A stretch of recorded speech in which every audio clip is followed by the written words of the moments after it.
Okay. All right, let's go ahead and get into the next section. We have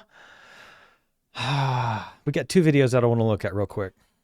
Okay. I'm going to play the first one.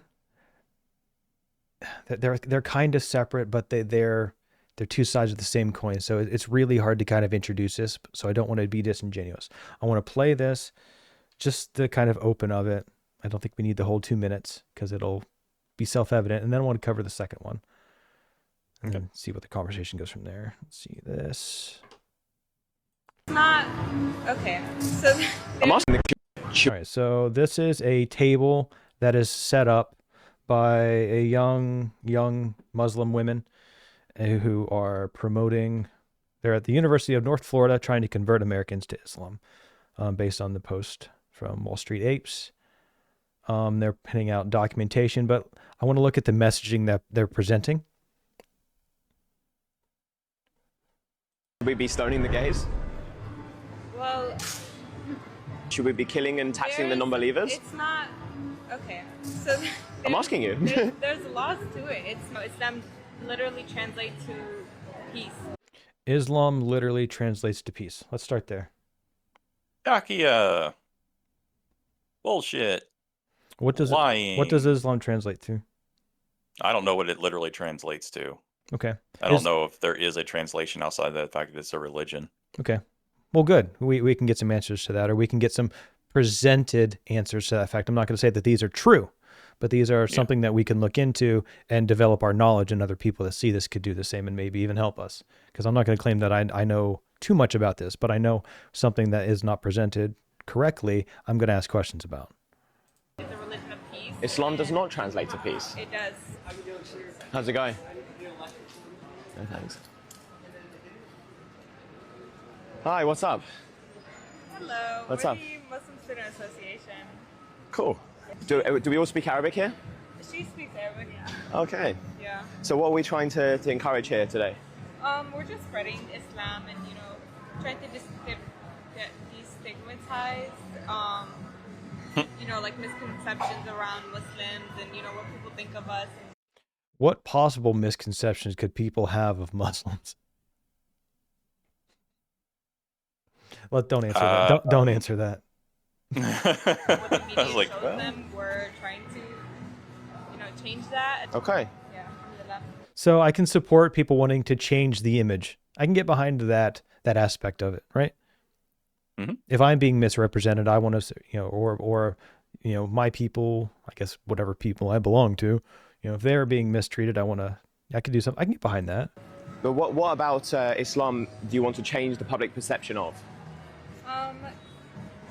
Things that were violent, that Islam is oppressive with women, that we hate Jesus, a bunch of misconceptions like that.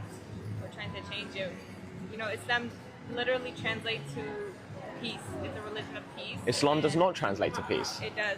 The word Islam translates to submission to the will of Allah. No. It does. It does. Islam? No. You know this. The word Islam translates to peace. But you know that's what it means. You see the other girl not being able to make the argument, so she's not engaging in it. A+ for presenting that. Islam means itself. submission to the will of Allah. Yes. You know that. So there is a truth. There's a slight truth, and I think that this is the angle that will be tried to be used when presenting this argument, because I don't think that this is the last time we'll see stuff like this. I think this is going to become much more common, especially after what we saw happen, especially after New York and other stuff. Right. So Religion itself it means is- submission to the will of Allah and not peace. But the word Islam translates to peace. No, that's salam. Linguistic- Salam translates to peace, not Ooh. Islam. So there's an interesting fact here. The fact that, someone can come in and actually have knowledge of it and calling them out on the lie itself. Yeah. How does she respond to that? No, that's salam. Continue. linguistically. Salam. Yeah, and the root word comes from what? Salam. Peace. Salam. Exactly. That's peace. Islam. Islam is submission. It's a religion of peace. That's the point. Yeah. She's extremely disingenuous, not actually answering the question. I mean, it's most people who have any kind of modicum of intelligence can see that. But yeah, it's yeah, I could say a lot, but I'm gonna bite my tongue a little bit But I here. mean, there's examples and there's lessons to be learned from this. It's like you can present an idea, but if I was in her shoes, right? I'm fine with sticking on branding, sticking on your messaging. The modern day approach is just to double down and to never give any leeway. When you're dealing with something like this, trying to change, I'm guessing, a fundamental perception of what Muslims have done to create this image of themselves. Um, not having any room for the conversation, not being able to engage in the deeper construct of the idea is never going to help your cause. Of course, then again, maybe that doesn't matter because we know that modern day culture is, hey, I just have to believe it. And if I believe it, it's real. So as long as I keep repeating it, that's all that matters. But I was saying, Yeah, even if that's the case, I think someone could bookmark this and just say, hey, this is not true. Or maybe we do some further research to make sure that this is true. But this seems to be like something that you could debunk pretty quickly. Right. And I didn't have time to do that, but well, I mean, it's very easy to debunk, especially now. You just have to go through and see what's happening, like you said, in New York. The within 24 hours, Mondami immediately seems to have reversed every single one of his positions, like asking for money. Now that I'm a layer, I need money for transition. Well, you said everything is going to be free. Why do you need money? You said you were going to do all this stuff, and now you're asking for more money. You said stop donating because because everything's going to be free. You don't need to donate anymore. Now we need money. Where are the backers that he had in New York all of a sudden? All of the the millionaires and from what I understand, billionaires who actually helped fund his campaign in New York. Why aren't they paying or offering more for the transmit for the transition team? Now all of a sudden you want more money from people? well, It, I it mean it's that's what it it's is. But weird. see, what's going to Yeah. happen is you got to have money to start the process, right? But he's already come out with, hey, there's going to be businesses that are going to be taxed or fined for violations, and if you can't pay them, the government's going to take your building or your property. Yeah. But I did see that. we have people leaving New York, right? And they're still trying to sell their buildings or sell their property. They're not going to be able to get the price out of it because no one's going to fucking buy this shit. So that means the housing market's going to crash, or they're not Yeah. going to, or they'll get fined for it being vacant and not being used, and then the state will take it. And then, well, the only reason that we haven't been effective in New York with our socialist democratic policies is because we don't have enough. We just need more control. We just need more money. We need you to give up more of your freedom, and then that'll work. That's all that we need. Yeah. It's definitely the dripping of water into the bucket type scenario. And actually, more to your point, there's discussions of how they will actually have to approve. They're going to put forward legislation for the city of New York where they have to approve someone buying a building. So from what you just said, like if you can't sell the property and it's vacant, you get fined for it, but at the same time they block it from being sold. Mm-hmm. You could force people to, you know, of it to basically create a scenario where the government will always be able to come in and take the building from you at any time of their choosing. So because Yep. they're burning the candle from both ends and not allowing you to vacate. So yeah, New York is about to um, reap what they sowed, and the 83% of the women from 19 to or 18 to 29 are going to regret very quickly what they've done. Yeah, So, I'm just wondering at what point there's some strange stuff going out, man. oh yeah, Like New York's it's an interesting case because like what if you don't swear allegiance to the country? oh yeah, like Mondami is not gonna. He's claiming that when he's inaugurated, he's not going to swear allegiance to the country or the Constitution or anything else like that. Isn't I that mean, it's. isn't that treason? I would like to think it is. I think it is, but I have a. Cuz I don't I'm know not if it was 100% sure if it falls directly under treason or sedition. but it's definitely something. I'm not 100% sure what that exactly would be and how it would play out in U.S. law. I've just never run into a situation yet where someone who is put into a position of authority, but is elected into a position of authority, I should be more specific, and decides to not swear allegiance to the country. So I'm not 100% sure how it's going to play out. And I'm not even sure we'll actually get to that position because of the DOJ supposedly is filing charges to, or putting forth something, I forget the exact wording, to remove his citizenship because he supposedly lied about being a part of a terrorist organization or being affiliated with one. Oh, So, well, I mean, I'm all about, people that don't have American interests being deported. Sorry. 100%. I mean, 100%. if I was in another country, I would say the same thing about that country that I live in.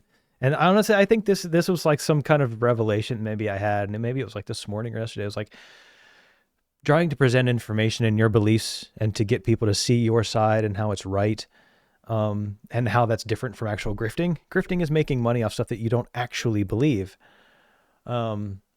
And I don't think that we have too much of a hard time with that because we're just doing our best to ask questions and just engage with the world. Well, we also, I mean, I'm not 100% sure for you exactly, but I speak from frameworks constantly, framework of the discussion that we're in, and not necessarily my own. Yeah. So, we have a title slide that says that. Yeah. We did. Exactly. So it's just kind of a interesting dynamic, I guess. Yeah. So with this video, we can see the presentation of an argument that may not be genuine that we could follow up on. But how did the country? I'm gonna shame some Christians right now. You ready? I'm gonna piss off some Christians. How did we get there? How did we get in the situation where there's no family, there's no community? We have a communist mayor, Democrat, socialist. You may as well just call it communist. Let's just be honest. The words coming out of his mouth match that of a communist. Almost word for word, yeah. Yeah. So I'm going to play this next video. It's shorter, and I know I didn't want to play the first one in its entirety, but it was important, so whatever. This one is a video from Isaiah Salvador. And it says, our kids have never seen us pray. So I just want to play this real quick, and then we can follow up with where we're leaving the conversation. Our kids have never seen us That's loud. pray. They've never, ever seen us read our Bibles. And then on Sunday, we all dress up to go play games. And we're all mad at the world. They're gonna dress up for Halloween. Friend, you've been dressing up every week for 10 years. People don't care about God. They've lost their purpose, their passion, their fire, their presence. They've gotten so distracted by podcasts and TikTok and content, and they've lost the Great Commission. They've lost why they're doing this. The people are saying, now's not the time for revival. I have to get a job and get a career and get a wife and get a family, and I have to raise kids, and we're all busy. We're all too busy for God. And God is no longer a priority in our lives. And then what happens Sunday? We're gonna give a little time for God on Sunday. I think that sets up the premise. I think that he's right. In a lot of ways, I think that he's absolutely right. Because I can look at my own personal experience and things that I've never seen my parents do. And it's not necessarily religion related, but there are things that I can say, I don't know how to do that, and I've never seen my family or anyone that I know do that. But how are we expected to deal with a culture that appears to openly lie to you, or a religion that appears to openly lie to you? At least is how it would be presented from a Christian perspective. But everything that this guy says is true. I mean, even true for myself, right? I try to operate as a good, godly Christian person, but I fail every day. But I guess we don't see this on a larger scale. And this is why I think the country is losing or has lost the fact that it's a Christian country. or it's at least being threatened to no longer be. Yeah. I mean, a lot of thoughts trying to pick a vein that I want to travel down here.